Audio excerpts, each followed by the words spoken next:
This is Grow Omaha Uncut, where you can watch our radio show, including what goes on in the commercial breaks. And be sure to hit those like and subscribe buttons. Well, good morning and welcome to the show. Jeff Beals here at your service. We're broadcasting live from the beautiful KFAB Penthouse Studios high above Underwood Avenue in downtown Dundee. This is the only show in the metro area that focuses on construction, real estate development, anything related to Omaha becoming more vibrant and more prosperous. Without any further ado, it's time to bring on my co-host, a man who is absolutely legendary as a real estate deal maker in this town and in this state, Trenton Magid. You're kind, Jeff. Good morning, ladies and gentlemen. Well, good morning, Trenton, and happy Berkshire weekend to you. Yeah, we welcome all the Berkeys. I met some last night, and they come from far and wide.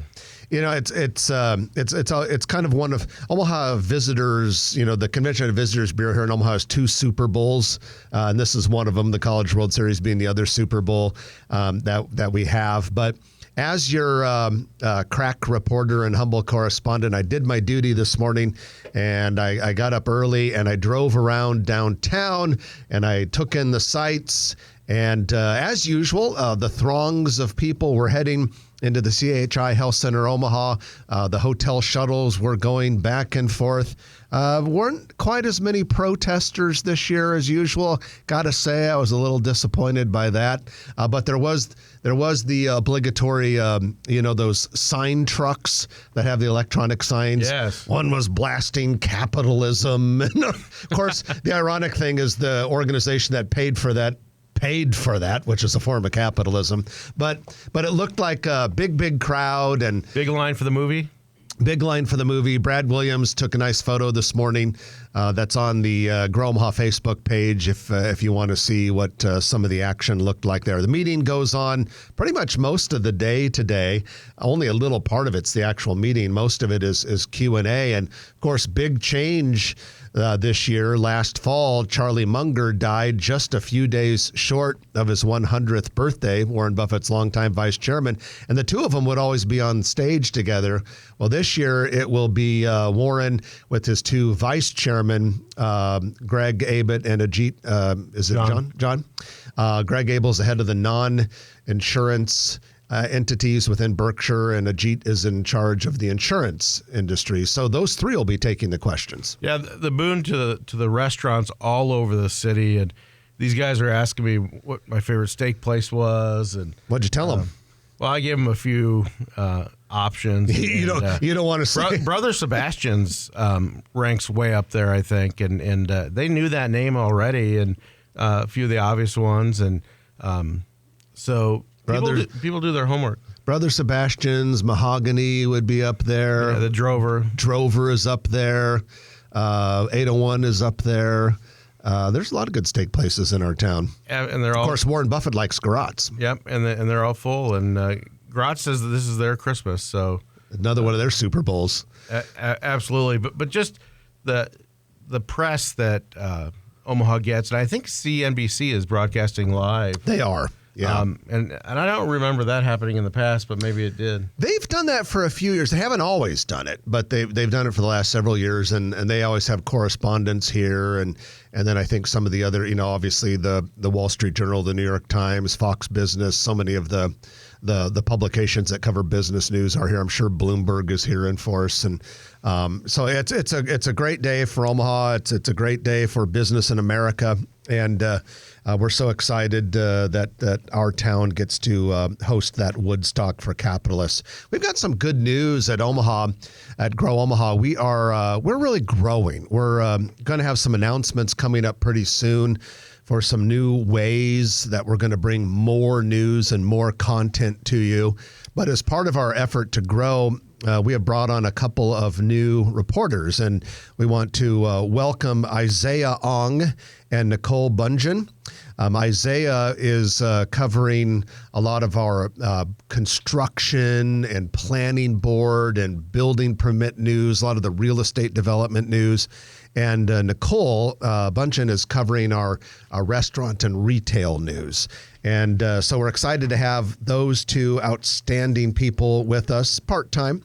helping us bring more and more news to Grow Omaha listeners and the readers and subscribers to our Grow Omaha newsletter. Both very experienced writers and Omahans that are out and about, and we welcome them. Yeah, and just all around outstanding people. Thrilled to have them on board. So we're going to go into our news of the week now, which is brought to you by Eagle Mortgage. You can find Eagle Mortgage in person at 114th and Davenport, just south of 114th and Dodge, or just look them up at eaglemortgagecompany.com. Either way, they will help you with what is one of the biggest decisions and biggest purchases the average person makes in their life, buying a new house.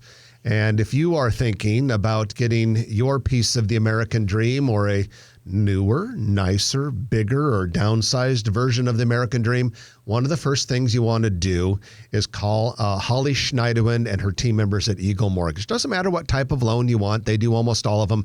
And the nice thing about Eagle is they are a mortgage broker. They're not a bank. And so they can shop the market, compare lenders one against the other, match you up with the lender that best fits what you're looking for and what you're trying to accomplish and what your background is all about. Eagle Mortgage, you can find them at eaglemortgagecompany.com. Well, Trenton, the big news, and this was really big news. It caught a lot of Omahans by surprise. Forbes magazine has a feature called Forbes Home, and they recently named Omaha the #1 best city to move to in 2024. And not only did they give Omaha that lofty #1 ranking, they awarded Omaha a perfect 100 out of 100 score. And the second city was like 83. Yeah, there was a hell of a drop-off, actually. Yeah, because if you look at it, Omaha was #1 with a perfect score of 100. #2 was Raleigh, North Carolina, with an 83.12. Let's give you the whole top 15, shall we? Absolutely. We love lists and rankings on this show. Especially when Omaha's in the top 10. Absolutely. So Omaha, Raleigh, #3, Oklahoma City, followed by Wichita, Kansas, Colorado Springs, Tulsa, Oklahoma, Louisville, Kentucky, Tucson, Arizona, Virginia Beach, Virginia, and Columbus, Ohio. That's the top 10. The #11, Indianapolis. #12, El Paso. #13, Mesa, Arizona. #14, Austin. And then #15, Albuquerque, New Mexico. So what did they say about Omaha in this Forbes report? And we quote, "According to our research, the overall best city to move to in 2024 is Omaha, Nebraska, which scored a perfect 100 out of 100 based on our point system. Omaha has a reasonable median monthly housing cost of $1,188, and its residents enjoy a median family income of $69,198. We loved that the city enjoys 117 sunny days a year."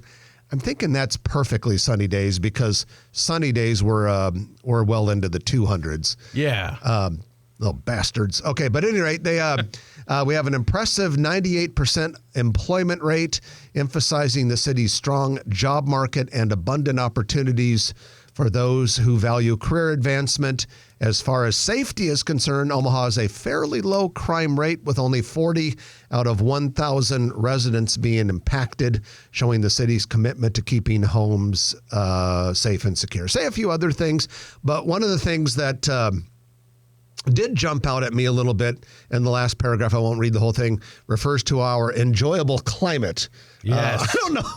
I don't know if I would. If you like diversity, yeah, in climate. If you like a little bit or a lot of everything when it comes to weather, in the same day, we're the climate for you. So, but that's a good thing, and I think this is, Trenton, affirmation that we're doing a lot of things right here. Of course, some people see this who are longtime Omahans. They think to themselves, "Oh my gosh, we're too crowded. We can't have more people." But we have to keep growing if we want to stay strong. No question about it. And kudos to Mayor Stothert, who is on her third term and just announced that she's running again. She's done an amazing job in the city council, the planning board, the Dave Fanslaw, and everybody in the Omaha Planning Department. We like to think that we do our part here at Grow Omaha. Sounds like you're accepting an award. I'd like to thank Dave Fanslaw from the... He's a good guy, by the way. Great guy. He's been on here a couple times. And I think everybody, we can pat ourselves on the back, but at the same time, we we're always competing with ourselves, and there's a lot of competition out there as well. So all Omahans, if you believe in this city, tell people about it, and there's plenty to do. And then also not to forget about all the stakeholders, the $400 million that was put into the downtown park, and all these public-private partnerships help make Omaha unique. So we're really lucky. And yeah, there's things that we can always improve on and more entertainment options. We certainly have a ton of restaurant options, but we're lucky to call Omaha home. Yeah, we're definitely coming into, if we're not already in, a golden era of Omaha history. If you look back, there have been a few where Omaha really boomed at periods as we've gone from the mid 1800s to today. And it appears that we are on the front end of another one of those golden eras with so many things happening. It's, when you talk with some of the people who visit for Berkshire or other people that Trenton and I have known who've been in town for business or what have you, other than a lot of times hearing messages that people are shocked and surprised about what's going on here, it's just positive. People enjoy being here. There's a gentleman named Sam from Cleveland who was talking about how Omaha is such a better community, and how if it wasn't for his job that he just loves Omaha. That he and his buddies were talking about all the cranes that are building buildings here, and the amount of construction downtown and other places. And so it was great to hear. And then you always get the person that says, "I heard that you guys have a pretty good zoo." It's not better than San Diego, is it? I'm like, oh, you have no idea. I said, you go spend a day there, whatever time you have. San Diego Zoo is so overrated. It's a bunch of birds. I remember there one time going, it's like birds. I don't want to see birds. I want to see like a herd of 12 elephants. I want to see lions. We have more baby elephants than anywhere, I'm sure, because they keep being born. Well, not anymore. They got rid of the guy who's responsible for all that and sent him to a different. They're still pretty young. Okay, but there's still a lot of them. But I will tell you mentioned Cleveland, Trenton. This is one of my favorite stories, just to show Omahans what we have here that you may not realize. I was doing in my other life, I do sales training. I had a program in Cleveland a couple of years ago. And we were talking at one of the breaks, and this was for a group that's involved in the real estate and real estate development world. And they were talking, the guy was lamenting. He's like, yeah, in Northeast Ohio, which is a big area of like 3 or 4 million people, if you count the Akron, Canton, Youngstown, that's all Northeast Ohio, along with Cleveland. And he's like, we don't have any Class A office buildings under construction. He's like, you're from Omaha, I suppose you guys have the same problem. And at the time I was like, no, we've got like at least 6 Class A office buildings under construction right now, and Omaha's probably a third or less the size and population wise of Northeast Ohio. See what we get excited about, ladies and gentlemen, and you can too. Just keep listening. Hey, a couple other quick stories before we take our break, just to bring you up to speed. An indoor basketball and volleyball practice training facility is planned for 5121 North 132nd Street. That's a 3-acre lot just southeast of 132nd and Fort. This facility will be operated by Nebraska Basketball Academy. It'll be about a little over 12,000 square feet and have 2 full-size courts and a 90-stall parking lot. Meanwhile, Skyline Manor, an assisted living facility at 7300 Graceland Drive, that's just southwest of 72nd and Military Avenue. It's eyed for redevelopment as an apartment building. It's a 6-story building, sits up high on a hill, so it's quite prominent. Currently vacant. Plans call for 160 units, apartment units that is, and increasing parking from 107 to 200 stalls. So the projects keep coming, and that is your news of the week, which is brought to you by Eagle Mortgage, eaglemortgagecompany.com. Going to take our first break of the hour. And when we come back, we're going to bring on our friend and colleague, Jill Anderson. She is the president of NP Dodge Residential Sales Division and is going to be talking to us about the residential real estate market. A lot going on in that market.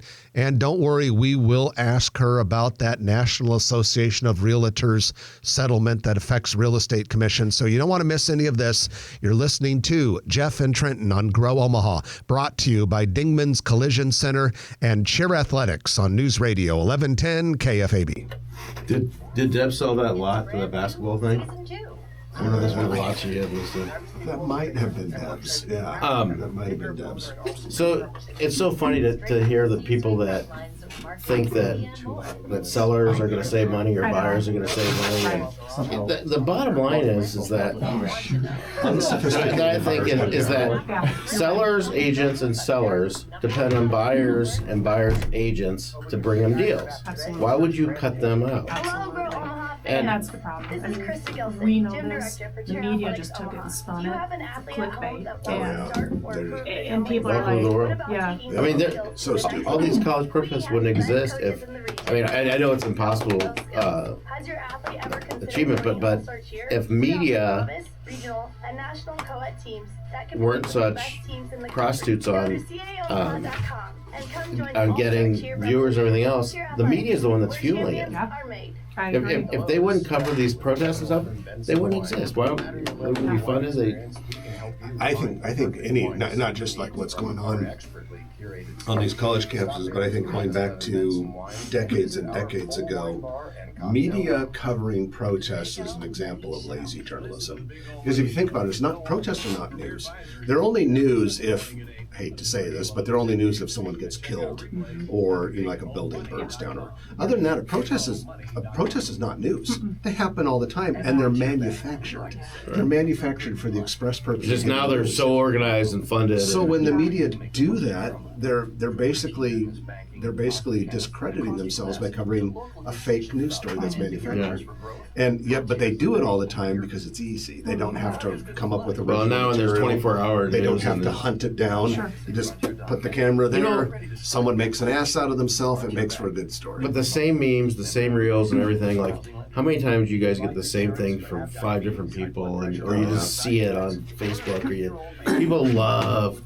Well, and it's good for the Grow Omaha. Like, there was like one point. Gives us something to talk about in this segment. 1,200. There's like 1,200 shares on the Forbes article from. Oh, I bet. Yeah. So is it when people? You said when people share it, it's great. Oh gosh, yeah. That Should we like it on their page too? Like when sure. Yeah. Yeah. Definitely. If you look at Jill, he's talking about when we posted on Grow Omaha. That was our big story in the newsletter. Did Brad do that last night? With that line, the 1,500 It had to be people this morning. I thought there's something like they're going. Oh, Friday afternoon. Oh, that's to get into the trade show. Yeah. Thought it looked a little That's sunny. awesome. Yeah. Oh, sorry, folks. So let's see here. Yeah, that Forbes one. You can see how many times it was shared on your from your page. Yeah, Yeah, anybody can. Yeah. 210,000 people have seen it. 210,000 people have viewed the post. Where did you get that? I'm the administrator I of know, the no. Facebook page. I know, but I'm saying. Okay. Some people have access. 1,300 shares. 294 comments. Actually, it's a lot more because I deleted probably about 30 or 40 of them that were vicious and nasty. Oh, you got taxes. Well, and then like Lars Booth. I mean, some of them like turned political, and some of them said nasty things about Gene Stothert, and then other people. It's just vitriol. So I deleted them. One person even got banned. Man. And also a smorgasbord on Open Phone Line Friday. And welcome back to the show, Grow Omaha, brought to you by Dingman's Collision Center and Cheer Athletics. Cheer Athletics is the place for your kids to get involved, or your grandkiddos, if you're looking for a place where kids can really learn a lot about life and compete and get in great physical shape. It's Cheer Athletics. It is part of the All-Star Cheer industry, which is such a great sport that has become so popular. There are a lot of all-star cheer gyms in the country, but the Cadillac among them is Cheer Athletics, and there are multiple locations, about 12 of them. The Omaha location is in Papillion, just southwest of Highways 50 and 370, and we highly recommend it. If you are interested in getting involved or learning more for your kiddo or grandkiddo, just go to caomaha.com, CA as in Cheer Athletics, caomaha.com. We have with us Jill Anderson. She is our colleague and friend. Trenton and I are part of the NP Dodge family of companies. And Jill is the president of NP Dodge's residential division, which is the famous yard sign company. So if you ever see that NP Dodge yard sign in front of a house that's for sale, that's Jill's group. So Jill, welcome back to the show. Thank you. Thanks for having me. So let's always start as we typically do with your 30,000-foot view of the residential real estate market in Omaha today. It's funny you asked that. So going back, the Forbes article, obviously we were talking, is terrific. In my mind, I start to worry, how are we going to find housing? So the last time I was here, I talked about our inventory shortage. We haven't, dug out of that necessarily. From about a year ago, though, our new construction is I don't want to say catching up, but it's doing better. A healthy market is 6 months of supply. So if it goes beyond that, 6 month, it's a buyer's market. Below that, it's a seller's market. In our new construction, we're just teetering a little over 6 months, so we want to say buyer's market and new construction.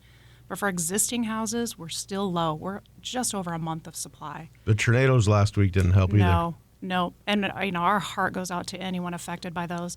But no, now those folks have to find a place to live temporarily and then look for permanent housing, and we're already at a shortage. And the contractors are already extremely busy. You bet.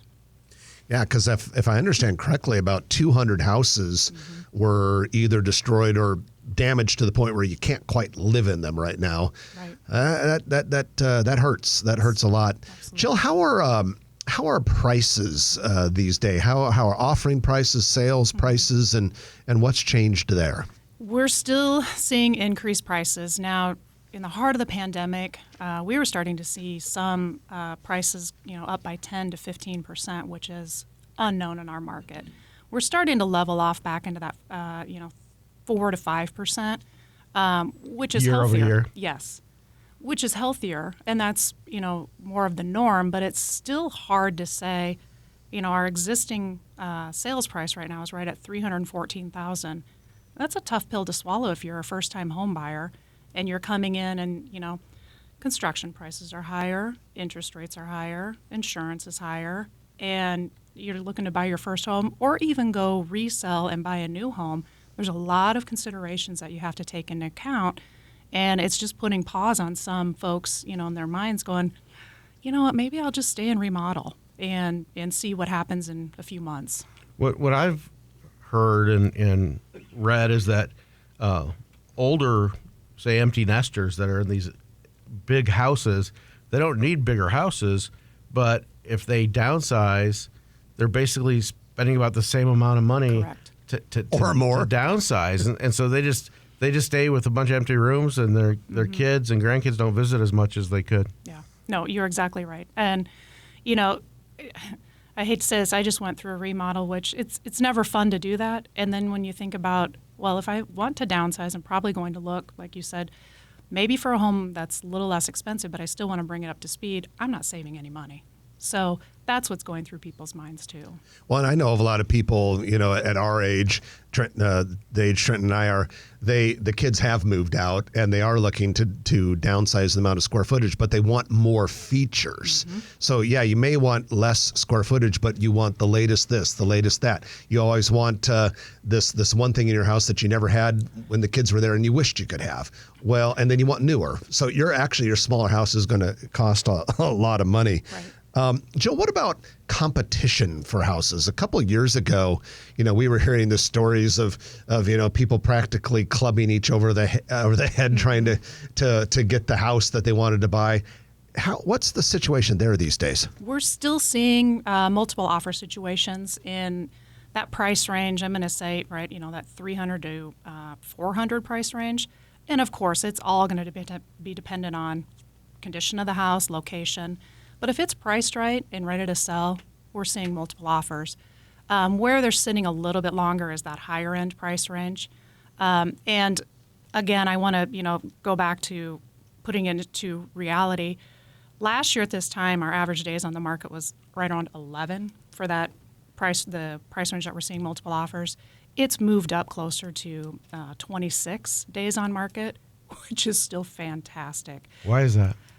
We're a little more inventory online, causing them to sit a tiny bit longer, which is, it's good, but we're still churning through that inventory so quickly that, I don't want to say we're going to be out of it, but it's a great time for sellers. And also sellers, though, have to be reasonable as well. Some of that longer time on the market might be because they want to get a few more dollars, which I don't blame them, but at the same time, you want to strike while the iron's hot. Yeah, you bet. Yeah, it's never been a, known factor to say, well, the longer I sit on the market, the more I'm going to get for my house, because buyers are going to start to wonder, what's wrong with it? Are they really willing to sell and negotiate? Does it need that much work? Yeah. So price it right and have it in good condition, and you'll likely have a very quick sale. Jill, a year ago when we were talking with you, the higher interest rates were a much newer phenomenon. And now they've been what we consider to be high for a while. Mm-hmm. And fortunately, the rate increases have stalled out. Have you seen anything in the market that leads you to believe that people have conditioned themselves to these new interest rates? Or I hate that word new normal, but are they the new normal? Yeah, for buyers who've never bought, this is they know nothing different. For ones who are like, well, wait a minute, I locked in at a lower rate, now I'm going to sell. I like to phrase it as a switching cost because, you're not going to get that same rate, but you're moving that equity over into a new home. And once you're there, possibly you can go refi down the road if and when rates go down. But we're definitely seeing, people move for the same reasons: death, divorce, upsizing, downsizing, relocation. Those people have no choice, really, and understand it as well. It's the ones who are sitting in the houses like, I really hate my house, but I'm in at such a good rate, I don't want to move. Right. Then you have to think, well, does it long-term make sense to switch my costs into that new house? Mm-hmm. I remember decades ago when there were adjustable rate mortgages because the rates were a lot higher than they are now. Are we seeing some people switch to adjustable rate mortgages, or are we just not there? No, they exist, absolutely. Some of the home builders are actually offering those as incentives to get people in. I don't know that it's as prominent, and that's probably, lenders can tell you we've got this program and that program to help people out and get them moved, but they're absolutely part of the game. All right, we're going to take our middle of the show break, but when we come back, we're going to talk about the National Association of Realtors commission settlement with Jill Anderson and what that means for people in real estate, what that means for home buyers and sellers. So more with Jill Anderson, president of NP Dodge Residential, in a moment, but you're listening to Jeff and Trenton on Grow Omaha. Thank you to our sponsors, Cheer Athletics and Dingman's Collision Center. Back in a moment on News Radio 1110 KFAB. Everyone says they Let's get started. And then, so we'll just kind of talk about what does it mean, but yeah, that's the thing I'm concerned about. Obviously I have a few concerns about how it might impact some people that work as agents. People work really hard, but you're going to have a lot of low-income people and young people And veterans. that are going to get abused because they can't guarantee their buyer's agent that they'll pay if the seller doesn't. Oh, it's younger agents. They're going to get exploited. Yeah. The two Estimo sisters we have in commercial, their sisters at Reese Nichols or whatever, I think, in Kansas City. And she's like, she's 20, 30, 24 years old, and you're going after a $250,000 to $300,000 buyer saying, oh, you might have to pay me, 2.4%. Can't afford that. No. And I hear that you can't even put it in the financing. You can put it in as a negotiation of the price of the house, and likely you're going to up the price of the house, which is the same model that we use today. So we're splitting it apart now, and we will be splitting apart the two for transparency. I envision, though, at the end, it's all going to be the same model of today. It's just going to be, okay, buyer, this is what you're paying, seller, this is what you're paying. Go through a few hoops. Yeah. There is one lender, a national lender, looking to your point, and I'm sure more will follow, about getting a loan for your commission. Oh, wow. Aside from the home. That's ridiculous. That makes it so hard. So on Emma agents. tries a commission over 30 years. Yes. Well, that's what they're doing now. And so, but then they're going to be able to charge a percent of the loan. It's all on the part of it. commission. It's God. Yeah. I don't know. so far on commercial, it's not an issue. Well, we're moving, I mean, basically to your model, Yeah. but Where more it's things just have not to be publicized, yes. yeah. Because in the commercial world, yeah, we don't publicize that stuff. But if a guy like Trenton's representing a buyer and they're thinking about buying some significant piece of property, of course he's going to ask the listing agent, "What's the commission?" What's the commission? You know, we talk. Usually, it's if it's not 6%, I tell people. Yeah. But when I got in there 30 years ago, I remember the residential agents were like 7% and sometimes 6%. Sure. And now that's like, you won't. If they take less than 5, they have to tell you or something, or. Everything's negotiable. Yeah. Gloves are off. We have our splits with agents, and we say you You can give yours away. You have decisions you can make too. Mm-hmm. You bet. Makes sense. Yeah. It's I think the hardest thing is just it's a change in our current business structure, and that's what our agents are. And instead of knowing and some people do it part time, and some people just just don't want to deal with it. That's, I mean, like I say, I feel for those semi-retired agents, those stay-at-home moms that want to do it part time, and the kids coming right out of college and they want to get started. It's tough. It makes it a little harder. Yeah. A change this big, though, it's kind of good to get them fresh. Yeah. And they knew nothing different. Yeah, that's true. I suppose, they're coming in without any nostalgia of the good old days. Right. Is the settlement? It's being appealed right now, isn't it? No. So it needs final approval. They agreed. They have preliminary approval. Well, because you wouldn't renegotiate a settlement, would you, if you settled? No. Yeah. That's a good point. And then I they forgot about the settle. have final approval, which isn't actually scheduled until November of this year, but our practice is supposed to go into effect. It's supposed to go in July. Yesterday they just announced August. So we're still trying to get everyone into the normal business of having signed buyer agreements now, so they're And ready that's to go. really hard to get. It's just a different business practice. But then Berkshire National, they pull themselves out of it. They said they agreed to settle.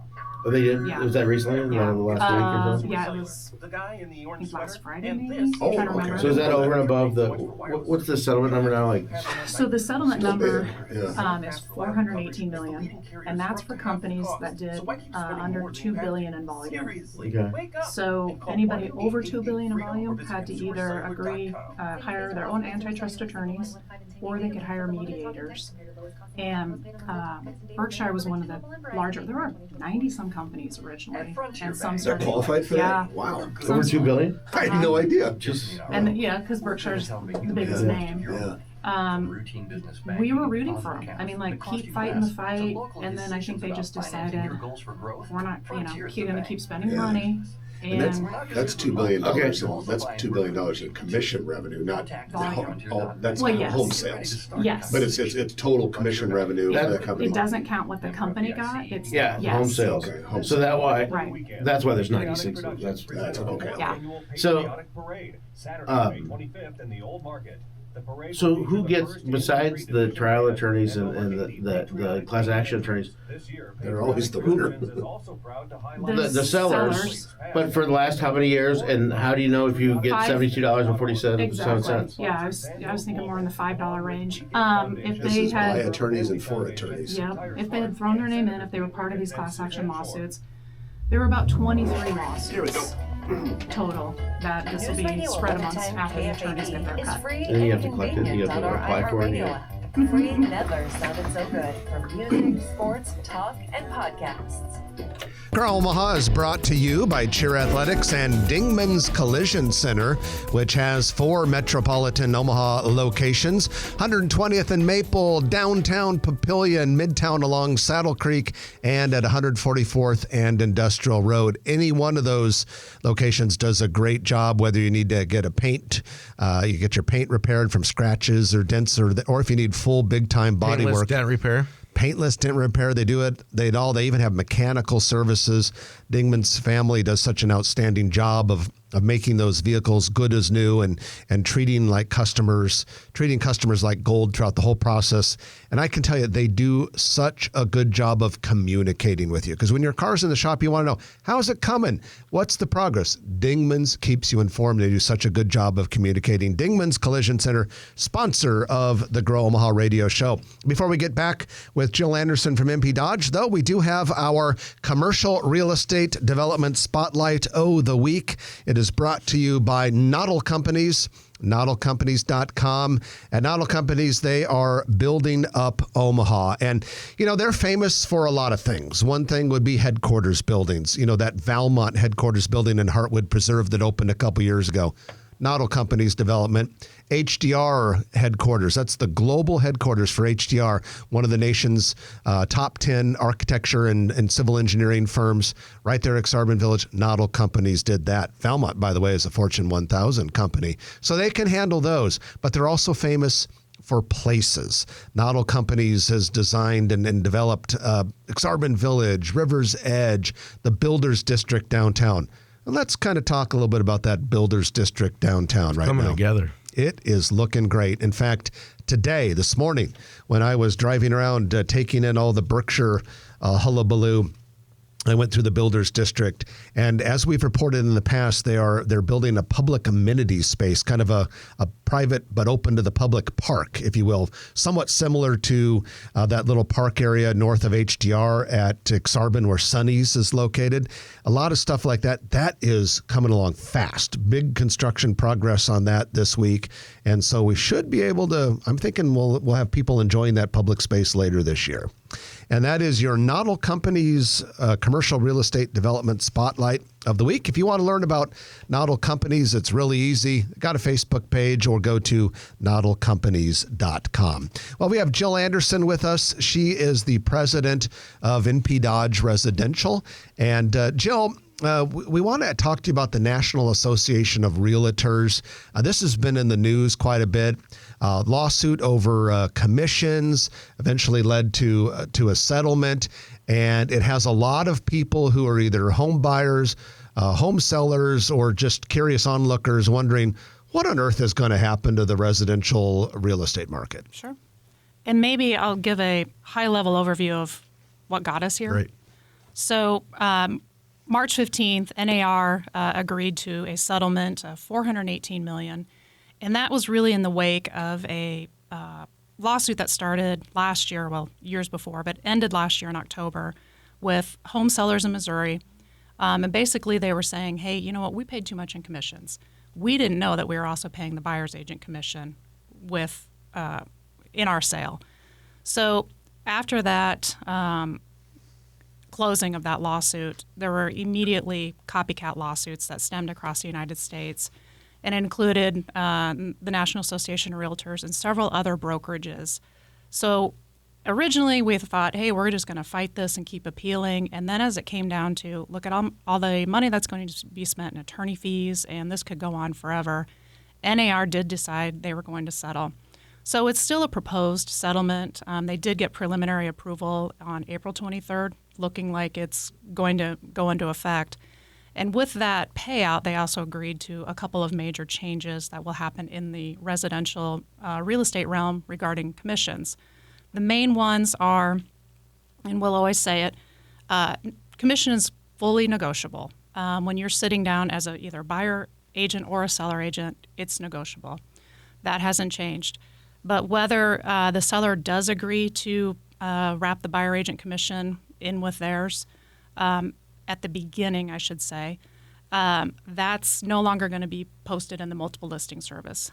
That's where we go now as agents to say, hey, what's the payout going to be? And then agents always have had that opportunity to go talk to their buyer then and say, my worth is X, will you pay the difference? So now we're also going to have buyer agreements that need to be signed before an agent goes out, before a buyer goes out with an agent to look at houses.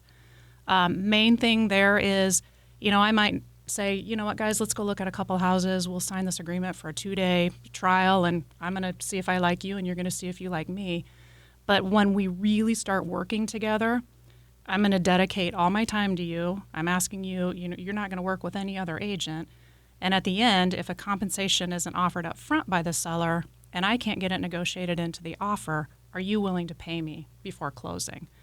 It's really just a different way to look at the model of how we do it now. We're breaking it apart, being more transparent, but it's just a different business process than we're used to today. So I think, some people might have gotten wrapped up on the headlines of, oh, I don't have to pay or I'm going to have to pay less. That's not necessarily the case. Yeah, and as a 30-year practitioner in commercial real estate, which is a different side of the business, but we deal with commissions all the time as well, if you really think about it, if you're a seller or a seller's agent, you count on buyers and buyers' agents to come and look at your houses. So it's all pretty much baked into the deal as far as I look at it.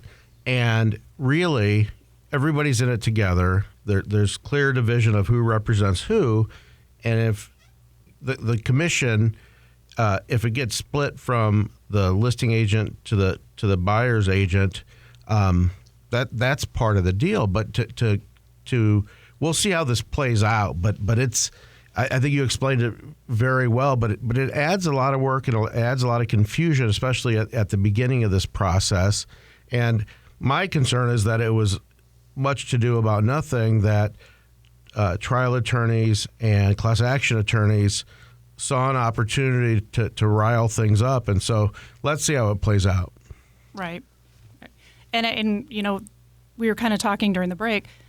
Main concerns of people that it will affect are people with, first-time home buyers, maybe a little less income at the beginning, and they're struggling already for a down payment and to get their closing costs, and now they may have to pay a commission on top of that out of pocket. And then veterans. Currently, the way loans are scheduled for VA loans, they can't pay commissions. So if the seller isn't willing to let them roll that into the price of the home, they may not be able to get that home. They might have to look at homes only offering a commission. So there's a lot of things still at play here. I think that any buyer or seller who thinks this litigation and the new way of doing things is going to save them money, I don't think that's going to happen. I think it's going to be worked out in the wash, and we're pretty much going to be status quo as far as the deals that are made.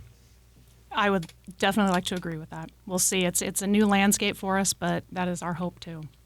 As is always case, the only people who win in class action lawsuits are the plaintiff's attorneys.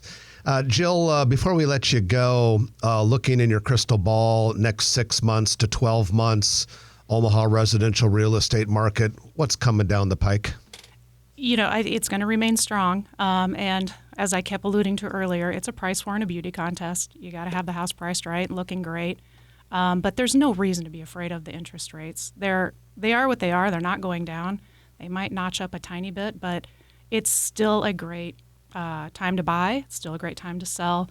And don't let fear lock you into no mode of movement. You got to be making decisions and working with an educated professional. All right. If you are thinking about listing a house or need representation to buy one, just get a hold of NP Dodge, and one of Jill's outstanding agents will take very, very good care of you, as they have been since 1855, 169 years ago. Jill Anderson, thanks for joining us. Thank you very much. Jill Anderson, president of NP Dodge Residential Division. Going to take our final break of the hour, and when we come back, it'll be the lightning round, looking at the list. And there's a lot of stuff on there. You don't want to miss any of it.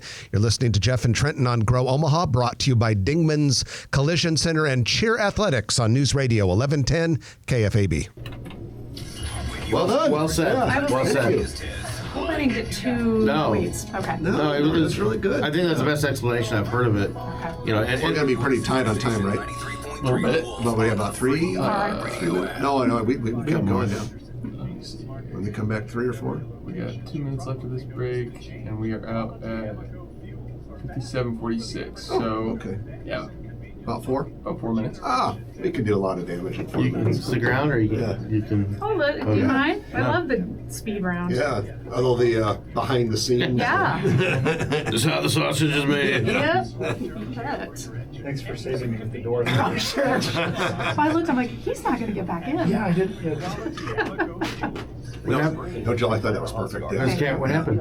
The cords, they locked him out, basically. Yeah, Red. yeah, wedged in. Yeah. Trying to figure out new ways of grabbing power. Chris, you guys have met each other. Yeah. What is it? The spring parade of homes this weekend? Yeah. Yeah. So it was supposed to start last weekend. It didn't start. No, tornado. Oh, geez. Most So many of them are in Elkhorn. Yeah, in that neighborhood. It's so crazy. If you've driven out there, Estancia, So is it usually 2 weekends? And so they just they got. canceled last, and then they're still doing it. That neighborhood, like, it's sad. One street, complete demolished homes. Street Is that why over. 3 of them were canceled? Yeah. They got. They don't Yeah. exist. And then a street over. They just lost power. Yeah, it's a miracle. And, Yeah. yeah. Yeah. And then, It's a miracle no one was killed. oh my God, it is a miracle. Yeah. That might increase attendance because people can get in there now and look at it. I think there would be a lot of looky-loos. Like, I gotta admit, it's hard not to look. You know, I mean, my wife was talking to someone at a hair salon that was, or a nail salon that was next to her, and she had a real nice house out there, and it was leveled. And she talks about how she goes, we'll be out there working, and people come by, and kids are leaning out the window taking pictures of us. She's like, we feel like we're in the zoo. And you never really think about like what the emotional toll would be. Oh my God! Like yeah. You're sitting here trying to clean up the scraps of your life, and other people are like, Yeah. smile for the camera. Everybody wants to see a train wreck. yeah. 2 to 6 on News Radio 1110 KFAB. And it's the lightning round here on Grow Omaha. This is brought to you by Perkins Kreitzer Construction, general contractor here in town that does projects all over the metro area, but also, Grand Island, Norfolk, Kearney, North Platte, Nebraska, Sioux City, Iowa. They get around the entire region. Now, Perkins Kreitzer might be a newer company, but they have a great deal of experience on their construction team. Project managers, their admins, their superintendents, carpenters, laborers. Many of these folks at Perkins Kreitzer have more than 30 years of experience in the construction industry. Last week, we told you that they're working on Thirst Tea, the THIRSTEA, not the Thirst Tea Cafe. They're building a Thirst Tea, which is a new boba tea and beverage chain out of California. Well, guess what? You know those Thirst Tea cafes that Thirst Tea is different from? They built those too. Wow, they're in yeah. the tea business. So Perkins Kreitzer Construction is doing a lot there. Dave Kreitzer leads the team, and they do an outstanding job. So if you're looking for a contractor, just give Perkins Kreitzer a call. Sometimes they're referred to as PC Construction. Same thing, same people, and they'll take good care of you. All right, signage has gone up for a new Little King restaurant and a brand new retail strip in Heartwood Preserve in front of the new Charleston's and Mahogany Prime. It is getting very close to opening. The equipment is inside the window. And speaking of Mahogany Prime, remodeling is underway for the old Mahogany Prime building. That is directly north of Biaggi's, and that is being turned into a new restaurant. We've been hearing some rumors about it here at might have the same ownership as Salted Edge. And Upscale steakhouse still? Yeah, we're hearing, steak, seafood sort of thing, so maybe not too terribly different from Mahogany, but we haven't confirmed that yet. And it looks like renovations could be starting not too far off on the old Charleston's, which is right in that area. There are some construction stakes that have appeared outside the building. And we've been hearing rumors about what might go into that building as well. So a lot of things happening. Now let's go into a few other news items we have for you. Izzy's Pizza Bus, which is wildly popular, tentatively set to open its first brick and mortar location on South 24th Street downtown. The exact address is 522 South 24th Street, May 8th. We're looking at, and this has been featured on Diners, Drive-Ins, and Dives television show, and people love Izzy's Pizza Bus. I might be able to stump the Beals on this round. Let's go for it. What's when Gunderson's moves into its new building from Village Point on the south side of Village Point? What's going to go into their space? A, I don't know, and B, if you do know, I'm a little upset that you haven't put it in the Grow Omaha newsletter yet. It's a restaurant called Meddy's. I think they're from out of town, and I think it's Mediterranean, but it will be a restaurant. How long have you known this? Not very long. I think he's known it for a while, and he's forgot to tell me, and he's busted. Myrtle and Cypress, a coffee house and roaster at 517 North 33rd Street near Gifford Park, recently soft opened its second location, 72nd and Cass, inside the Omaha Conservatory of Music. And speaking of Mediterranean places, Trenton, Clio, which is going to be the latest concept from Omaha-based flagship restaurant group, getting closer and closer to opening in the former Wheatfield space at 12th and Howard in the Old Market. This is described as a journey across the Atlantic that serves as a Mediterranean muse. And it's supposed to have really good Mediterranean I love food. their creativity. Yeah, I can't wait to try that one. Von Maur, the top department store in town, 3 levels, 185,000 square feet, gonna go through a thorough upgrade and renovation. It needs it. It hasn't been renovated in there since it opened in the 90s, but the plans are going to make it look awesome. It is part of a $100 million effort to renovate all the company's stores. They currently have 37 stores in 15 states based in Davenport, Iowa. Well, the music is playing, which means we have to save the rest for next week. Oh, shoot. Oh, darn. But we're going to move on. Hope everyone has a great week. I'm Jeff Beals. And I'm Trenton Maggot. You've been listening to Grow Omaha, brought to you by Dingman's Collision Center, Cheer Athletics, and Perkins Kreitzer Construction. We'll chat with you next week at 9, right here on News Radio 1110 KFAB.